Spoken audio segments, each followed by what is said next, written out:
Bismillahirrahmanirrahim. Alhamdulillahi rabbil alamin. Wa sallu wa sallimu wa barik ala nabiyina Muhammad wa ala alihi wa sahbihi ajma'in. Dhe më pas, falënderojmë Allahun subhanahu wa ta'ala. Qëm salavat për profetin tonë Muhammedin sallallahu alaihi wasallam, familjen e tij, shokët e tij dhe gjithë ata që e pasojnë me sinqeritet deri në ditën e gjykimit. Elusim Allahun azza wa jall të na mësojë atë që na bën dobi, të na bëj dobi me atë që na mëson, të na shtojë diturinë. Na bëjnë nga ta që gjithmonë meditojnë në ajetet e librit të tij dhe në hadithet e profetit të tij sallallahu alaihi wasallam se në ato është dituria, në ato është urtësia, në ato është udhëzimi. Luma ai që ulet dhe përkujton ajete nga libri i Allahut subhanahu wa taala se vallahi betojmë në Allahun subhanahu wa taala dhe nuk kam frikë se betojmë gabim. Që koha më e mirë që mund të kalojë njeriu në jetën e kësaj dhunjaje është koha kur ulet dhe mediton në librin e Allahut subhanahu wa taala. Sepse nuk ka fjalë më të mirë se fjala e Zotit xhaleshan. Dhe nuk ka punë më të mirë se sa prekupuarit me fjalën e Allahut subhanahu wa taala dhe meditimin me të. Dhe nxjerrjen e mësimeve që kanë nxjerrë dietarët nga ajo. Jemi duke shtjelluar ende historinë e Daudit alayhis salam dhe pasi folëm herën e fundit rreth figurës së tij si një udhëheqës i drejtë. Sot do të nxjerrim në pa një tjetër aspekt të madhështisë së këtij profeti të zgjedhur. Dhe Allahu subhanahu wa taala i lëvdon profetet e tij në librin e tij. Madje Islami o vëllezërit e mi është e vetmja fe sot që e pastron figurën e profetëve. Dhe dëshmon atë ashtu siç ata janë në të vërtetë, të pastër, të urtë, të drejtë, adhurues të Allahut subhanahu wa taala, larg mangësive që trillojnë mashtruesit dhe shpifësit, të cilët jo vetëm kanë shpifur kundër profetëve, por edhe i kanë vrarë profetët. Pra, alhamdulillah, Islami sjell një figurë të pastër të këtyre profetëve të Zotit. Dhe po të lexosh Kur'anin, e shikon qartë se si Allahu subhanahu wa taala i lëvdon dhe i ngre profetët e tij. Edhe sot do të cekim diçka nga ky aspekt, se është shumë i rëndësishëm faktikisht që ka të bëjë me besimin tonë në profetët e Allahut. Thot Allahu subhanahu wa taala në ajetet që do të qëndrojmë sot, atë është përcjell historia e dy kundërshtarëve. Ata u ngjitën fshehurazi në dhomën e tij të lutjeve, pra në dhomën e Daudit alayhis salam. Kur ata hynë tek Daudi, ai u friksua prej tyre. Por ata i thanë, mos ki frikë. Ne jemi dy palë kundërshtarë. Njëri i ka bërë padrejtësi tjetrit. Prandaj ti gjyko mes nesh me drejtësi dhe mos devijo. Gjithashtu na uzo në rrugën e drejtë. Atëherë ky burr është vllai im, vijon të shtjelloj njëri prej tyre. Ai ka 99 na'je, dele, ndërsa un kam vetëm një të vetme. Ai më thot, ma jep mua atë dhe më mundi me fjalë. Daudi tha, ai është treguar i pa drejt me ty, duke kërkuar që delen tënde ta bashkoj me tufën e deleve të veta. Është e vërtet shumë ortak i bëjnë padrejtësi njëri tjetrit, megjithatë nuk veprojnë kështu ata që kanë besuar dhe bëjnë vepra të mira. Por sa të pakët janë ata. Daudi e kuptoi se ne e vum në prova të, prandaj kërkoi falje Zotit të vet, ra në sejdë dhe u pendua tek Zoti xhaleshan. Ne e falëm, ai është tek ne nga më të afruarit dhe me një përfundim të mirë. Ky është historia tashmë e gjykimit që dha Daudi alayhis salam me këta dy njerëz kundërshtar që kishin një çështje mes tyre. Atë është përcjell historia e dy kundërshtarëve. Ata u ngjitën fshehurazi në dhomën e tij të lutjeve. Ta përfitojmë tani historinë. Daudi alayhis salam pasi mbaron preokupimet e tij, siç thamë që kishte ndarë kohën kur ishte për gjykim, kur ishte për çështjet e udhëheqjes apo të luftës apo edhe të punës së vet, ishte për to. Dhe kur veçohej që ta adhuronte Zotin në mihrabin e tij, ai ishte i përkushtuar në adhurimin e Allahut subhanahu wa taala. Pra e kishte ndarë kohën Daudi alayhis salam. Na tregon Allahu subhanahu wa taala që dy njerëz u shfaqen pa pritur në mihrabin e tij, subhanallahu, në dhomën e faljeve, në vendin ku Daudi falet dhe veçohej me Zotin e tij. Pra në kohën kur ai kishte veçuar për Allahun subhanahu wa taala. Muqatili ka thënë që Allahu i madhëruar, siç e transmeton këtë ose e sjell këtë në tefsirin e tij, Imam Shaukani, pra në Fathul Qadir, thot duke sjellë të transmetim nga Muqatili, Ka thënë, Allahu i madhruar dërgoi te Daudi alayhis salam 2 melek. Për ata që shkuan tek Daudi alayhis salam ishin 2 melek, jo njerëz. Erdhën në formë njeriu, padyshim. Ata ishin Xhibrili dhe Mikaili. Për ta vënë në dieni lidhur me pendimin. Ata i shkuan tek ai për t'i dhënë një mësim në lidhje me gjykimin dhe drejtësinë në të. Pra kur gjykon mes njerëzve në mosmarrveshjet që kanë mes njëri tjetrit. Ata i shkuan tek ai ndërsa ai ishte në mihrabin, vendin e adhurimit. Në Hasi, vion Imam Shaukani tregoi thotë, nuk ka kundërshtim mes dietarëve të tefsirit se kundërshtarët që erdhën tek Daudi, që përmenden këtu pra janë 2 melekët. Pra ata që shkuan, e kuptojmë tashmë ishin 2 melek që shkuan tek Daudi për t'i dhënë mësim Daudit alayhis salam. Për çfarë do t'i jepni mësim? Të pendojë për çfarë? Do të flasim më poshtë inshallah. Por këtu vjen momenti që të flasim pak në lidhje me, domethënë, trajtimin e figurës së profetëve dhe të lajmeve që vijnë rreth tyre nga israeliatët. Mufesirët kanë përmendur për shpjegimin e këtyre ajeteve, domethënë një histori, pjesa më e madhe e tyre vijnë nga israeliatët dhe në fakt janë tregime dhe transmetime që në fakt bien ndesh me pastërtinë e figurës së profetëve. Dhe nuk duhet që, domethënë, muslimani t'i marrë ato dhe t'i pranojë. Ne kemi folur shpesh për israeliatët, që ato janë 3 kategori, thonë dietarët. Pra transmetimi që na vjen nga Beni Israilit, nga në krishterët dhe jehudët. Njëri grupi i transmetimeve që vijnë prej tyre janë ato që janë konform edhe shpalljes tonë. Pra që janë një lloj si në shpalljen tonë dhe vjen në shpalljen tonë diçka që i miraton ato. Në këtë rast nuk ka problem që ti tregosh ato, edhe të flasë edhe të sjellësh. Dhe të marrësh mësime për tyre. S'ka problem sepse ato janë konform asaj që sillen në shariatin tonë. Dhe në fakt ne i pranojmë sepse në shariatin tonë është diçka që i miraton ato. Dhe në fakt po marrim fen tonë në fakt dhe ajo përforcohet dhe thjesht nxjerr ndonjë dobi që mund të marrësh për tyre. Lloji i dytë janë ato të cilat bien ndesh në mënyrë të qartë me atë çka ka ardhur në shariatin tonë. Në këtë rast ato refuzohen dhe kuptojnë që janë shpikje të njerëzve, trillimet e tyre, sikur ndodh rëndom në librat e Ehlul Kitabit që i kanë mbushur me trillime dhe kanë ngatruar vërtet me të kotër. Dhe grupi i tretë janë ato që as nuk bien ndesh me shariatin tonë dhe as nuk ka diçka që e miraton nga shariati ynë, por janë thjesht histori, hollësira të caktuara, urtësi të ndryshme, të cilat duke qenë se s'bien ndesh me shariatin tonë, profeti ynë sallallahu alaihi wasallam çfarë ka thënë? Hadithu an bani Israil wala haraj. Tregoni për bani Israilëve dhe nuk ka problem. Pra për këtë lloj kategorie thot profeti sallallahu alaihi wasallam tregoni. Por nëse bien ndesh vëllezërit e mi, ato domethënë refuzohen dhe nuk merren përballë. Do të tregoj tash diçka në lidhje sepse shpesh në disa tefsir vijnë të tilla israeliate. Për shembull, erdhën këta 2 melek dhe e qortuan në lidhje me një gjykim jo të drejtë. Dhe na jet përmendet që domethënë ky është vllai im dhe ky ka 99 na'ja. Siç do të vijmë më poshtë. Na'ja është një term që përdoret për dele ose për lop ose përdoret edhe për çështje të tjera, domethënë prej bagëtive. Por zakonisht përdoret edhe për femrën në përgjithësi. Femër ose grua. Dhe tash i pretendon një grup, duke sjellë nga transmetimet e bijve të Izraelit, sjellin transmetim që do ta lexoj tani siç është në librat e tyre, për të kuptuar deri ku shkon shpifja ndaj profetëve. Nuk është e gjatë e shkurtër, por do ta lexoj për të kuptuar që Islami është feja që i nderon profetët, edhe ngre në gradën e tyre. Sipas tyre historive të sejuara, profeti David, se kështu i thonë ata, shkoi në shtrat me gruan e një luftëtarit të tij besnik. Dhe e la atë shtatzan. Ai kompletoi për ta vrarë atë luftëtar me qëllim që t'i merrte gruan. Në këto shkrime të tjetërsuar dhe të shpikura nga njerëzit thuhet. Dëgjoni me kujdes tekstin. Të më falni për, domethënë atë që do dëgjoni, dhe në farmase sa atë dhe një besimtar i thjesht nuk ja lejon vetes ta bëj. Jo më një profet. Edhe kush? Daudi alayhis salam. Ai i përkushtuar në adhurim ndaj Allahut subhanahu wa taala. Krahasoni tani figurën e Daudit. Çfarë kemi folur?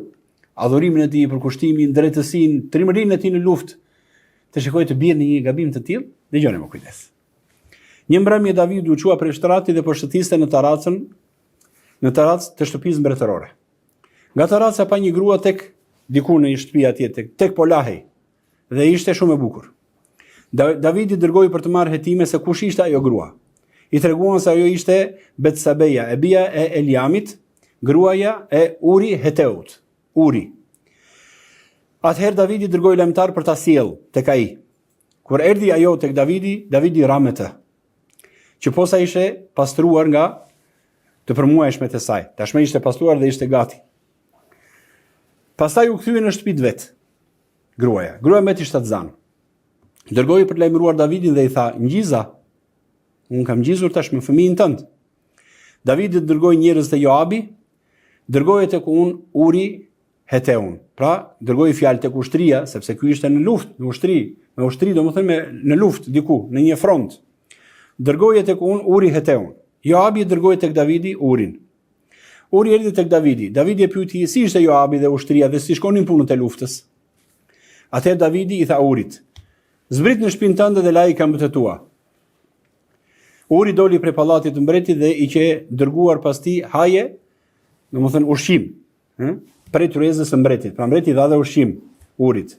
Por se Uri fjeti para derës së pallatit mbretëror me shërbëtorët e tjerë të zotërisë së vet dhe nuk shkoi në shtëpinë e tij. Pra e refuzoi planin e Davudit, ose Davidit, stakfirullah. Davidi po i them se ashtu i thon ata se Davudi nuk mund ta them, do të themi për madhështinë e kësaj figure. Erdhën dhe e lajmëruan Davidin, Uri nuk shkoi në shtëpinë e vet. Atëherë Davidi i tha Urit: "Ndoshta nuk erdhe prej udhëtimit? Nuk je i lodhur me demek? Unë të dash mundësi që të shkosh tek shtëpia jote, laj këmbët, qetësohu, shko me familjen tënde." Se do të mbulonte krimin me pak fjalë, se çdo vim poshtë. "Pse nuk shkove në shtëpinë tënde?" Uri u përgjigj Davidit: "Subhanallahu, shiko këtë burr të devotshëm, këtë mujahid, luftëtar në rrugën e Zotit, që ka frikë Zotin. Dëgjoj çfarë morali ka ky njeri." Uri: "Arka, Izraeli dhe Juda banojnë në çadra. Joabi im zot dhe shërbëtorët e zotërisë tim kanë për dyshek tokën dhe unë të hyj në shtëpinë time për të ngrënë dhe për të pirë dhe për të fjetur me gruan time. Pasha jetën tënde dhe pasha shpirtin tënd, unë nuk mund ta bëj diçka të tillë." Subhanallah. Nuk është lloj njeriu ky. Është njeri i devotshëm. Prandaj Davidi i tha Urit: "Mirë, qëndro këtu dhe sot e nesër do të nis." Uri qëndroi në Jeruzalem dhe atë ditë e të nesërmen Davidi e grishi të haj dhe të pi, pra donte që t'i jepte të haj dhe të pi dhe të dehej, që të mund të shkonte në gjendje të dehur, pra të shkonte në shtëpinë e tij. Dhe e dehu. Ky pasi doli në mbrëmje, shkoi e fjeti në shtratin e vet me shërbëtorët e zotërisë së vet. Por në shtëpinë e vet nuk dënjoi të zbres, edhe i dehur. Tash edhe kjo e dehura, s'mund ta kuptoj si mund të dedhë një mujahid ose një luftëtar, po hajt se po e marrim kështu siç është. Në mëngjes Davidi i shkroi një letër Joabit dhe e dërgoi për Urin, se s'ia doli që të funksiononte plani i tij. Në letër shkruante: "Vereni Urin në vinë e parë, kur të jetë përleshja më të mëshme, dhe të riquni prej tij që të mbetet pra dhe të vdes, të vritet." Kështu pra kur Joabi e rrethoi qytetin, e vuri Urin atje ku e dinte se trimat ishin më të fortë. Kur qytetarët dolën prej qytetit dhe po përlesheshin me Joabin, ran disa prej popullit, prej ushtarëve të Davidit dhe mbeti i vrarë edhe Uri Heteu. Ky luftëtar. Pra mbeti, pas një intrige që i thuri mbreti, la ilaha illallah. Mbreti i drejtë, mbreti i sinqert, adhuruesi Allahut subhanahu wa taala. Ai domethënë që kish frikë Zotin, ai i cili ishte trim dhe nuk pyet asgjë, kish frikë Allahun për çdo gjykim që jepte. Ky domethënë të bie në një gjunaf të tillë. Në fakt vëllezërit e mi, asgjë sakt nuk është sjell në sunetin e profetit sallallahu alajhi wasallam, as në librin e Allahut xhaleshano, që të tregoj se kush ishte shkaku ose çfarë këshilli i dhan melekët Davudit alayhis salam. Me pak fjalë domethënë nuk është treguar gabimi që bëri Davudi. Thjesht është sjell thelbi i historisë që edhe mund të gabojë çdo kush, qoftë edhe me kalibrin e Davudit alayhis salam për sa i përket gjykimeve që mund të bëjmë mes njerëzve. Një gjykim që mund të japë dhe mund të, siç do të dhimbë poshtë kush ishte gabimi, do ta shtjellojmë pak se çfarë kanë folur dietarët. Por jo gabimet të kësaj natyre vëllezër.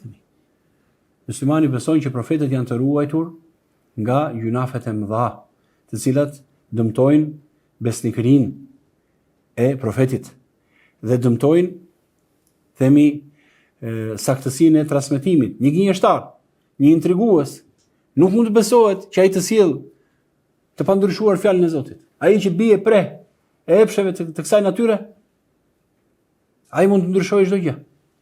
Pra nuk mund të pranohet diçka tjetër. Kështu që besimtarët, ne si muslimanë kemi si detyrë që të besojmë pastërtinë e figurës së profetëve. Ata janë të ruajtur nga kufri, nga shirku, nga gjunafet e mëdha që bien ndesh pra me këtë që tham. Mund të bëjnë gjunafe të vogla ose mund të bëjnë që s'janë gjunafe në fakt, por se janë vepra të cilat diçka tjetër është më mirë se ajo që ata zgjodhën, por jo që të bien në të tilla gabime të mëdha. Pra elhamdulillah kjo është pjesë e besimit të muslimanëve. Pra nuk ka ardhur asgjë sakt për atij që është i pagabueshëm transmetimin e shpalljes Muhamedit sallallahu alaihi wasallam, që ta bëjë të detyrueshëm respektimin e këtij shpjegimi pra. Për këtë arsye më mirë është që të mjaftojmë thjesht duke lexuar të historisë që është në këto ajete, ndërsa hollësitë e saj atribuojmë Allahut subhanahu wa taala. Ai di hollësitë dhe shkakun sepse nëse ka argument dhe informacion e marrim dobi për saj. Nëse jo, s'është nevojshme të rrëmojmë apo të kërkojmë për burime të tjera që s'janë pjesë e fesë tonë. Kur ata hynë tek Daudi, ai u friksua prej tyre. Vjen ajeti. Kjo ndodhi nga që ai ishte veçuar dhe qëndronte në faltoren e vet, i cili ishte vendi më i dashur dhe më i zgjedhur në shtëpinë e tij. Përveç kësaj, ai kishte dhënë urdhër që askush të mos hynte dhe ta shqetësonte gjatë asaj kohe. Se thamë që Daudi alayhis salam ndante kohën në mënyrë të saktë. Ajo është pjesa që i jepte Zoti të tij. Pra nuk lejonte. Megjithatë, dy personat u ngjitën lart tinës në faltoren e tij, melekët. Nuk futën nga dyert e njerëzve, por domethënë tasawwarul mihrab, që dolën më një herë dhe hyn tek mihrabi i tij. Subhanallah. Me synimin për ta pyetur në lidhje me një mosmarrveshje mes tyre, që ata ja treguan Daudit. Por ata i thanë mos ki frikë, ne jemi dy palë kundërshtare. Ai u befasua për tyre sepse ata hyn jo përmes rrugës së portës, që hyn zakonisht njerëzit. Prandaj u befasua nga shfaqja më njëhershme e tyre. Pra që dërgon edhe një herë forcon atë fjalën e dietarëve që ishin dy melekë dhe u shfaqën në formë njeriu.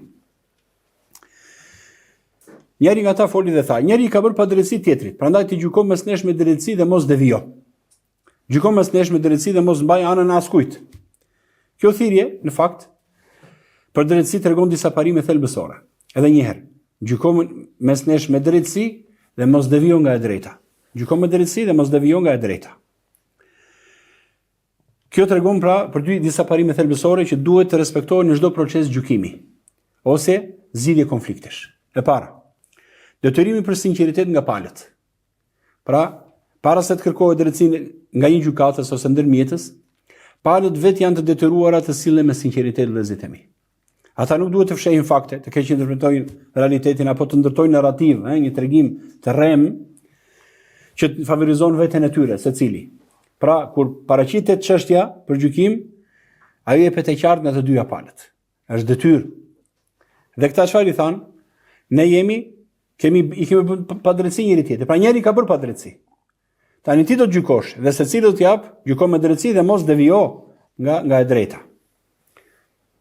Hakmarrja dhe dëshira për të fituar me çdo kusht janë të dëmshme dhe shkatrojnë vetë thelbin e drejtësisë. Nëse palët hyjnë në proces pa sinqeritet, edhe gjykimi më i drejtë i mundshëm nuk do të ketë efektin e tij të plotë. Mbase mund të gjykohet me drejtësi në kuptimin e fakteve që paraqiten dhe argumenteve që serviren. Po a është ajo e vërteta?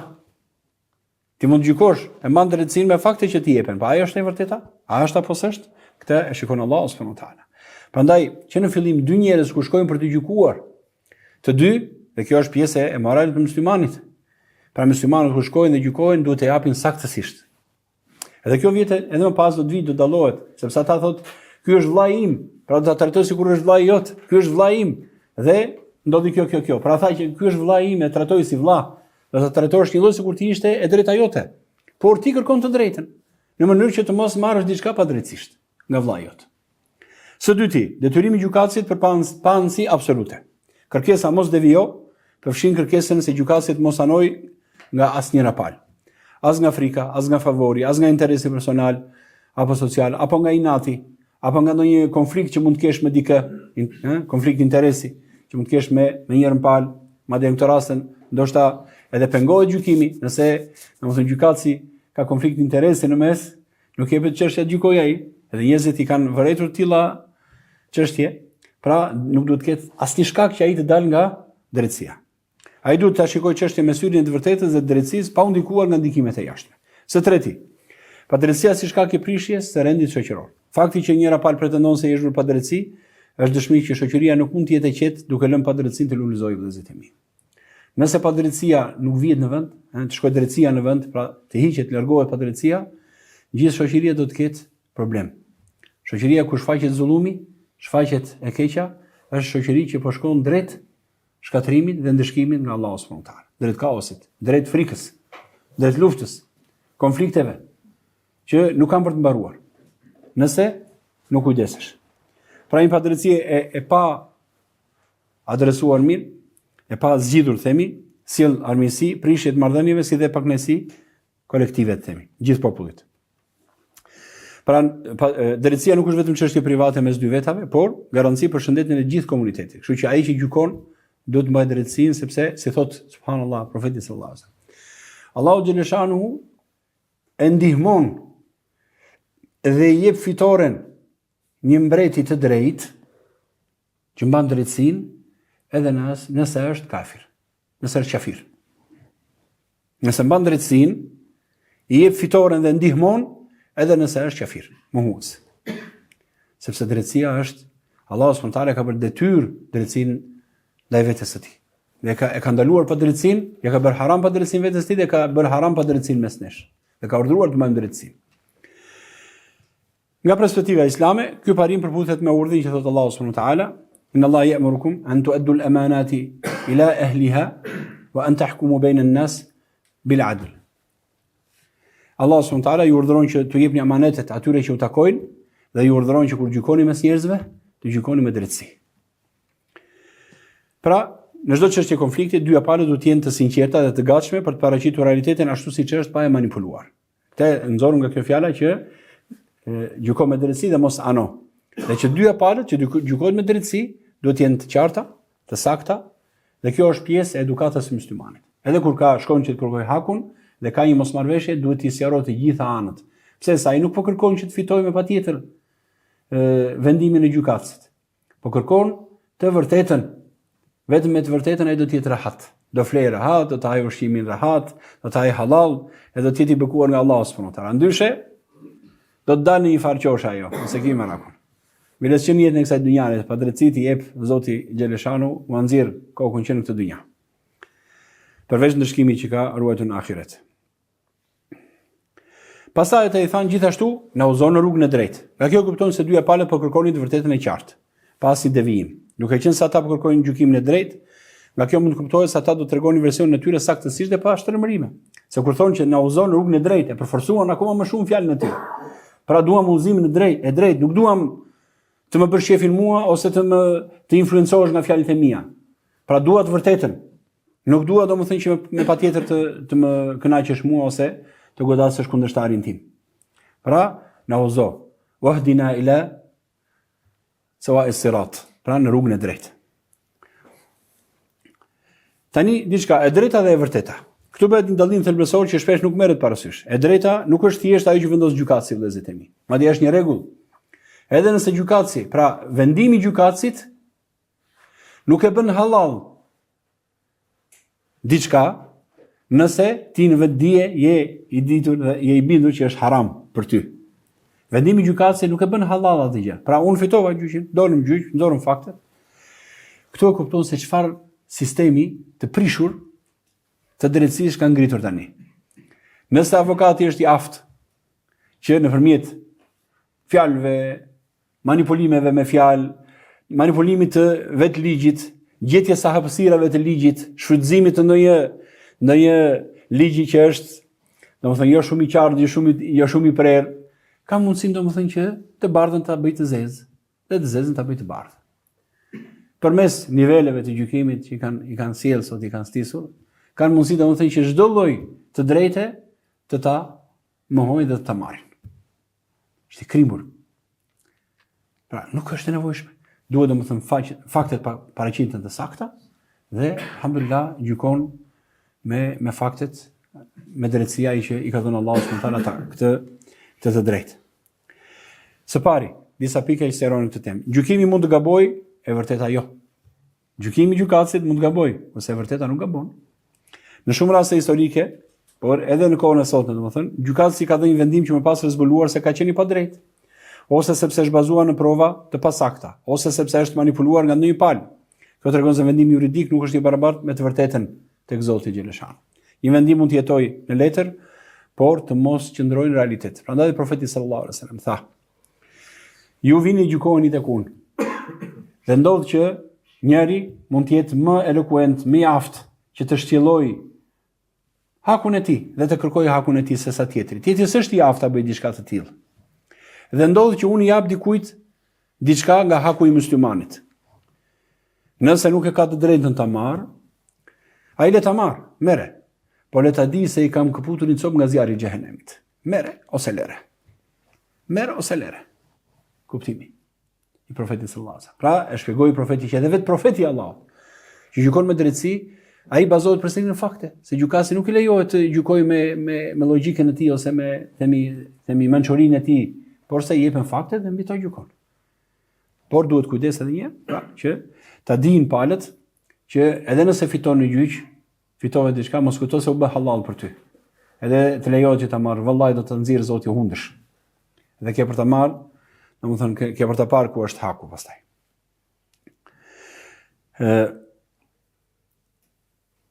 E drejta buron nga e vërteta, jo nga opinioni apo autoriteti gjykatësit. Prandaj kërkimi së drejtë duhet fillojë me kërkimin e së vërtetës, me sinqeritet dhe pastërti. Nëse një person synon vetëm të fitojë procesin, pa marrë parasysh realitetin, ai nuk kërkon të drejtën për fitoren e dëshirës së tij egoiste. Synimi i palëve duhet të jetë zbulimi i vërtetës, kur njëri shkon te gjykatësi apo ndërmjetësi, nuk duhet të kërkojë thjesht vendim, por të kërkojë që ajo, domethënë nxirret ajo që është e vërtetë. Pra fjalët na udhëzojnë në rrugën e drejtë, që thonë këta dy, domethënë kundërshtar, janë jo vetëm një kërkesë e thatë, por edhe një përgjegjësi morale. Jemi vetë në rrugën e drejtë duke mos fshehur, shtërmëruar apo zbukuruar, domethënë faktet tona. Sinqeriteti është themeli i drejtësisë. Për faktin që dyja palë kërkojnë udhëzim të drejtë, kuptohet se bën një hap të sinqert drejt të vërtetës. Sinqeriteti përfshin të thuash vërtetën ashtu siç është, të mos fshehësh provat, të mos e përdredhësh rrëfimin për të fituar simpati apo avantazh. Kështu kërkimi i drejtës nuk është një proces që fillon te gjyqtari, por te zemra e palëve që paraqesin çështjen. Pra ky është një mësim shumë i rëndësishëm për muslimanët. Vëreni me kujdes tani. Një tjetër çështje në lidhje me gjykimin. Kur ata thanë, gjykomen mes nesh me drejtësi dhe mos devijo. Në fakt të tilla fjalë mund ta nervozojnë një gjykatës apo jo. Nëse del para gjykatësit, ta mbase e thanë me si thonë me Allah dhe xhani themin, edhe me pastërti që gjykomen duam drejtësinë, duam të vërtetën. Po ndonjëherë kur drejtohesh dikujt, gjykatës për shembull, dhe shikon mbaj drejtësia, që i jep të kuptoj që mbase edhe mund mos bash drejtësi, por shiko, do mbash drejtësi se themi ne. E ke parasysh? Kjo kuptohet gabim, edhe në fakt mund të zemëroj njeriu që gjykon. Shpeshherë do të nxita të krenarinë e tij, edhe çdo njeri mund të mbetet edhe i fyer nga këto fjalë. Durimi i gjyqtarit dhe modeli i Davudit alayhis salam në përballjen me sfidat papritura. Kjo është një sfida që i erdhën Davudit alayhis salam. Në tregimin për Davudin ka disa mësime të thella lidhen me etikën e gjykimit. Durimi dhe sjellja e gjykatës para situatave të vështira. E para, presioni verbal dhe provokimi i mundshëm. Kur palët i thonë gjyko mes nesh me drejtësi dhe mos devijo nga e drejta. Këto nuk janë fjalë të buta apo mirësjellse ndonjëherë. Ato përmbajnë një ton presioni, madje ndoshta edhe akuzues. Kërkesa atyre mund të nënkuptojë mos dënjo të bësh pa drejtësi. Mos bëj pa drejtësi. Kjo është një fjalë e rëndë apo jo? Që nëse drejtohet njeriu të ndjeshëm ndaj të vërtetës ose krenar për ndershmërinë e tij, ai është krenar dhe është i ndershëm me veten e tij, sepse më thua këto fjalë të tilla, kjo mund të shkaktojë zemrim dhe reagim negativ tek ai. Apo më akuzoni se unë do devijoj. Por Davudi alayhis salam as nuk u zemrua, nuk i qertoi dhe as nuk u përgjigj me ashpërsi. Kjo tregon qartë durimin dhe qetësinë e gjykatësit të drejtë. Ai nuk lejon që fjalët e rënda apo dyshimet e kota të ndikojnë në drejtsinë e vendimit të tij.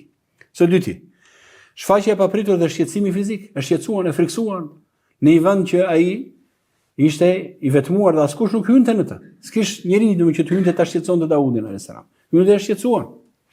Pra mendo tash një gjykatës që të vjen të shqetësojnë me fjalë të tjera, të ngrejnë nervat aty ku shkon me, të zemërojnë, të thonë disa fjalë që mbaj drejtsinë në atë që do thuash, mendoni çfarë mund të reagojë njeriu domethënë. Përveç tonit të tyre, këta melek të ardhur në formë njerëzish u futën tek ai pa lej, duke ka përsyer muret dhe duke ndërprerë qetësinë e besimtarit, ndërsa ishte në mihrab, në adhurim dhe vetmi me Zotin.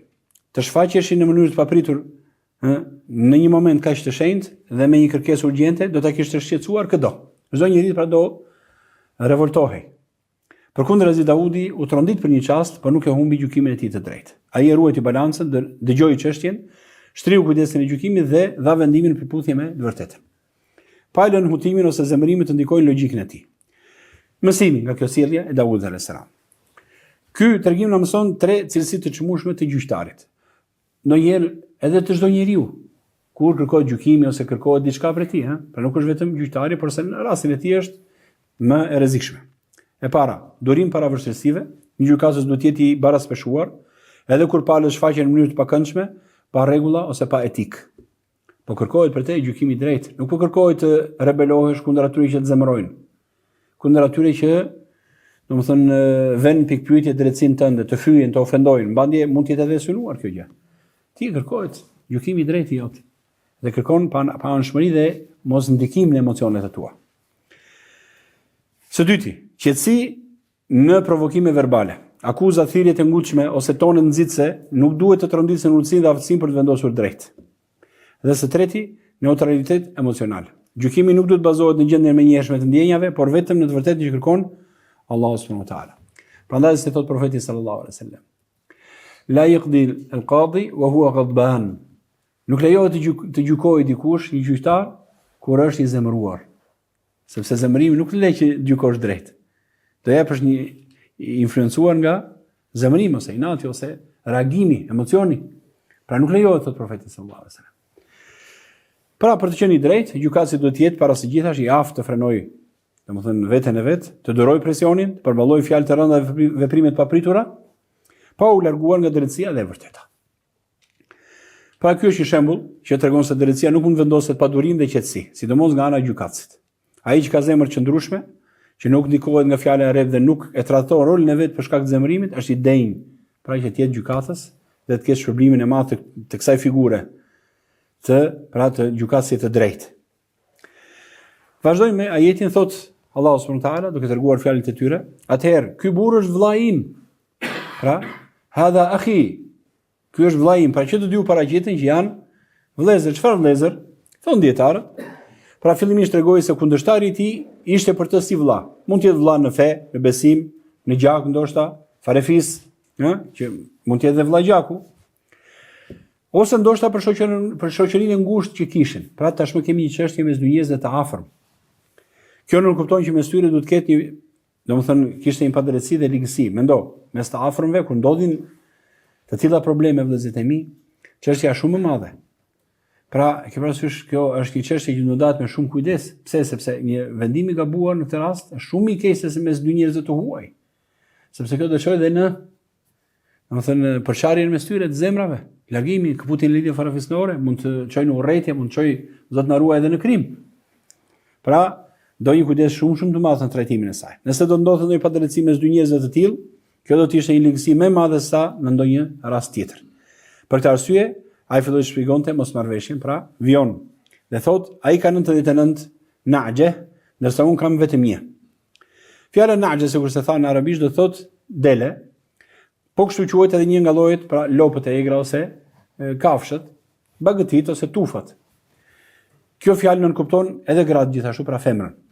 Kjo ishte mirësi e madhe, pra në fakt ky njeri që kishte 99, një tufë të madhe me bagëti, nuk kishte pse I kërkonte këtij njeriu, domethënë delën e tij të vetme. Dhe thot, mendojnë çfarë thot më pas. Ai më thot, ma jep mua atë dhe më mundi me fjalë. Dhe më mundi, domethënë me argumentim dhe më mundi me fjalët e tij dhe me themi me aftësi dhe mundësitë e tij. Më mundi gati që të më marr atë që është haku im.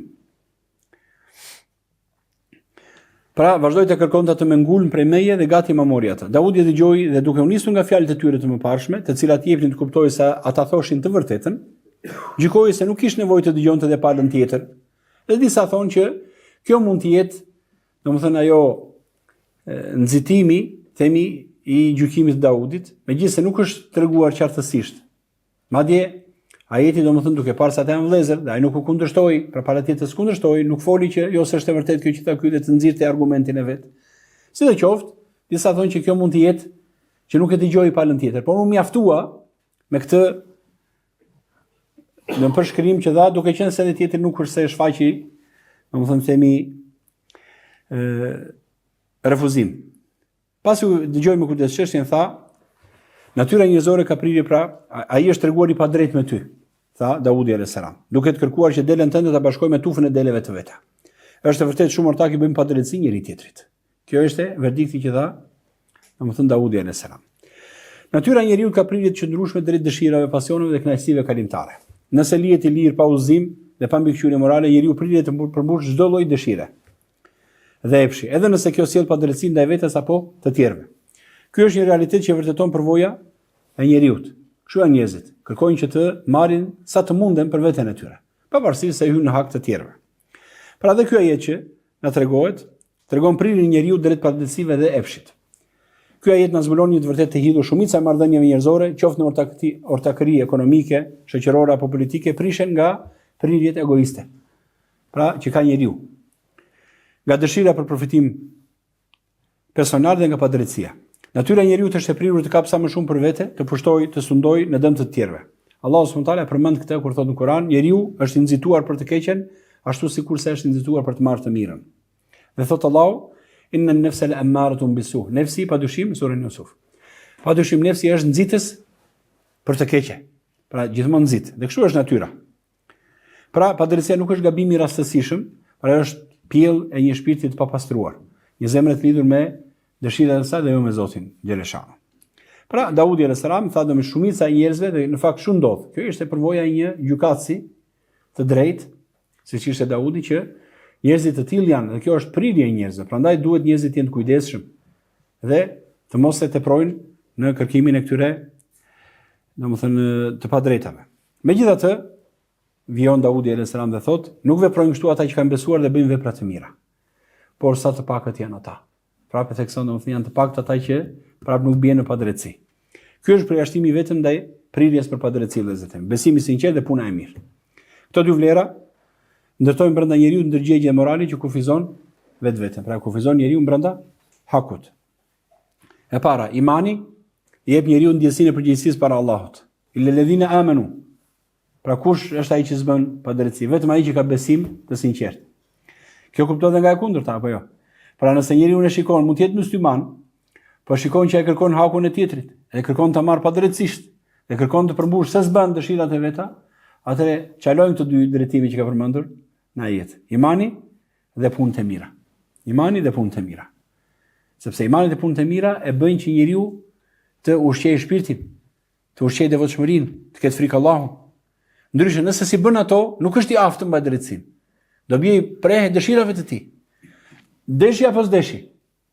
Pra e vetmja mënyrë për të qëndruar drejtësisë vëllezër e mi janë imani dhe punët e mira. Pra para, imani jep njeriu ndjesinë e përgjegjësisë për Allahut, që e sheh dhe di çdo gjë, e kujton që pasuria, vendimi apo forca, vendimi gjykatësi nuk është gjithçka. Pra nuk janë qëllim në vetvete të fitoj se s'bën çështjen, por mjete për tu provuar në rrugën e drejtë. Ndërsa veprat e mira pastrojnë shpirtin dhe servisin njeriu në sjellje të drejta dhe dobishme. Ato vendosin atë përballë vetes, i mësojnë sakrificën, mëshirën dhe bindjen ndaj ligjit të Zotit. Pra imani dhe veprat e mira nuk janë thjesht një zbukurues. E po mirë dhe falim namaz. Nëse ti shkon fal namaz, bën adhurime të dukshme, dhe këto nuk të pengojnë nga padrejtësia, atëherë të janë thjesht një dekor, një zbukurim i jashtë. Se në fakt në thelb nuk po ndryshojnë gjë tek zemra jote. Prandaj më thënë, adhurimi që ka ligjëruar Zoti në Islam, të gjitha janë funksion të përmirësimit të njeriut. Duhet të bëhen këto adhurime, të bëhen me sinqeritet për Allahun subhanahu wa taala, dhe vetëm në këtë formë ato do të rregullojnë pastaj. Si thot Allahu xhaleshanu, inna salata tanha anil fahsha'i wal munkar. Namazi ndalon nga poshtërsitë dhe gjërat e këqija. Pra vetëm ky lloj namazi dhe ky lloj adhurimi të rregullon. Por Allahu thot subhanahu wa taala, të pakët, wa qalilum ma hum, dhe sa të pakët janë ata. Pra ata që bëjnë, kanë iman dhe punë të mira. Më fal. Ata që kanë iman dhe bëjnë punë të mira, të pakët janë të shumtë apo jo? Në dynja sot, ata që mund të falin namazin, kanë iman, edhe shfaqen besimtare etj, janë të shumë, janë të pakët. Po Allahu thotë edhe sa të pakët janë ata.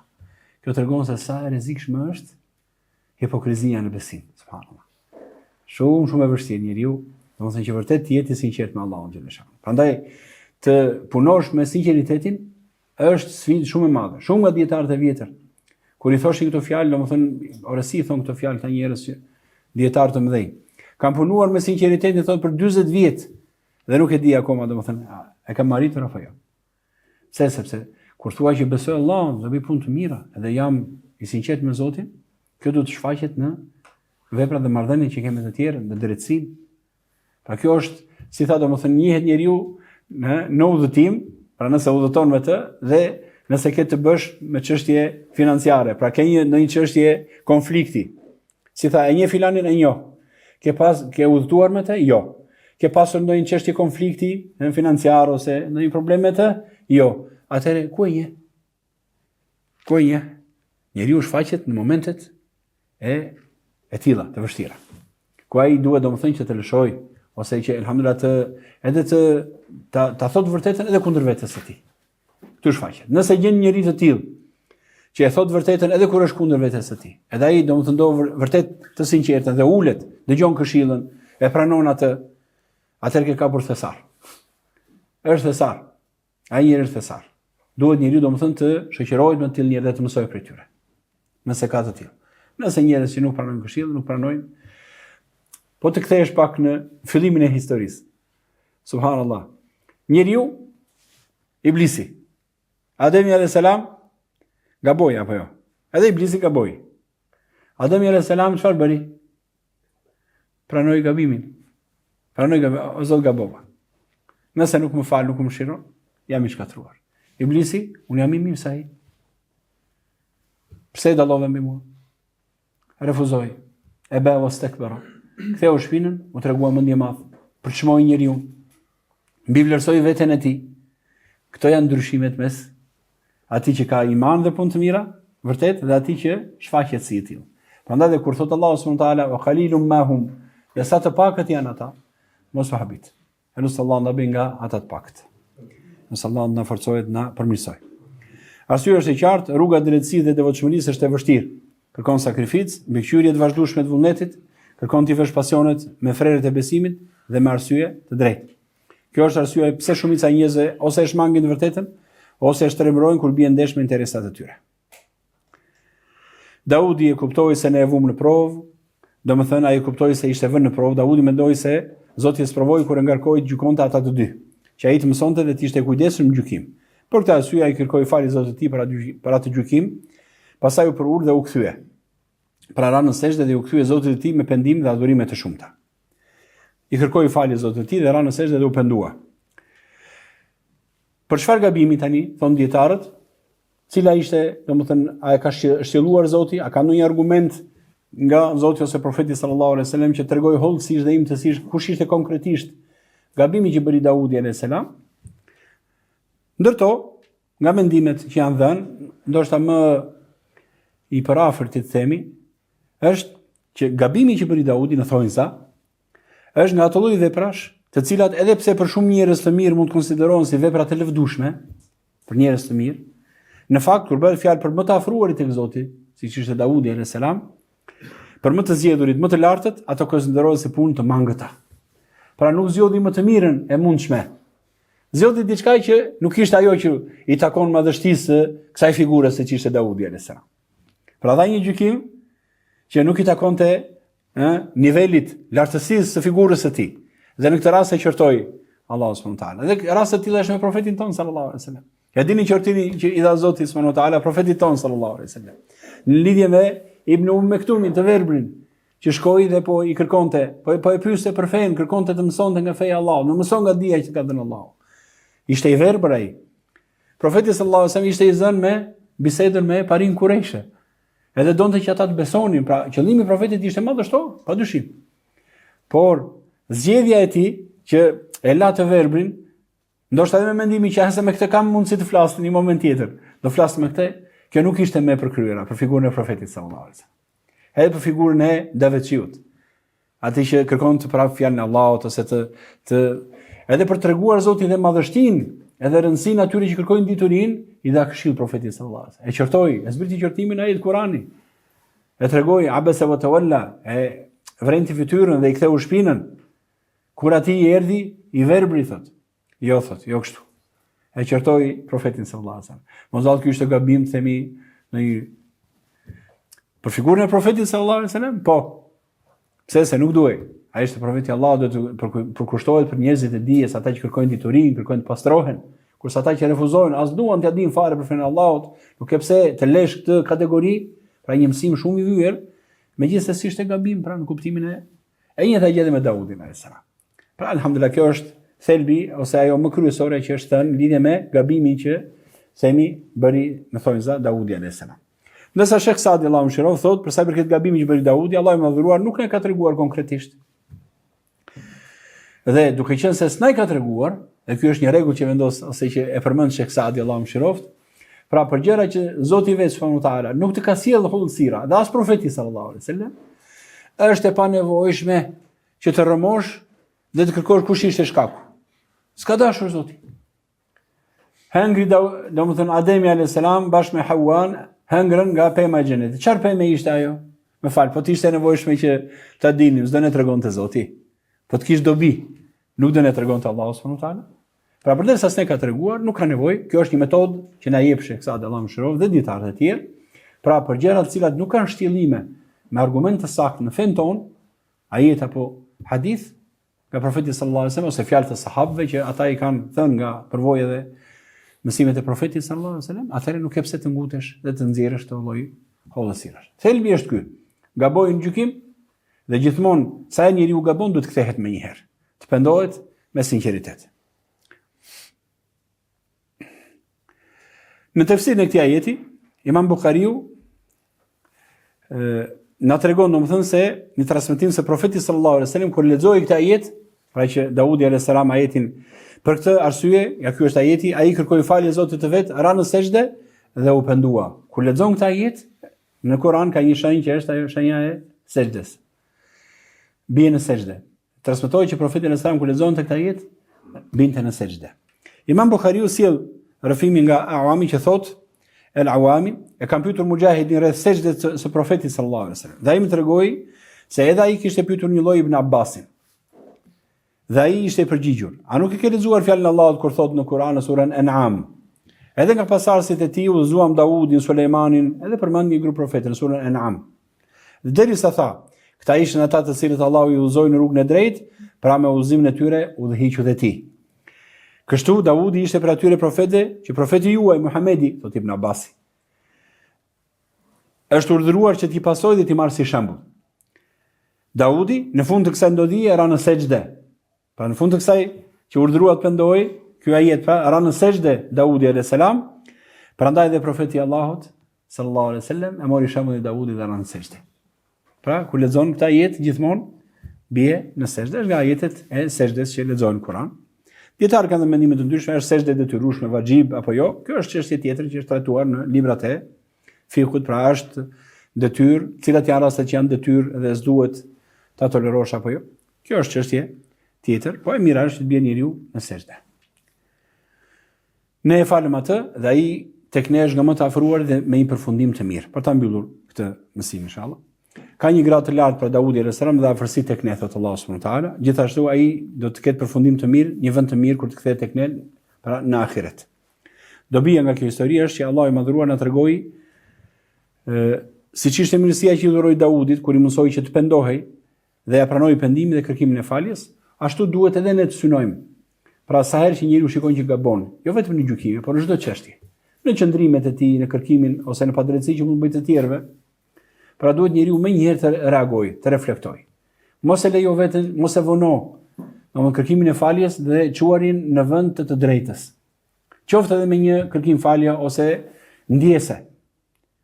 Sepse me kalimin e kohës, ajo padrejtësi fillon dhe harrohet.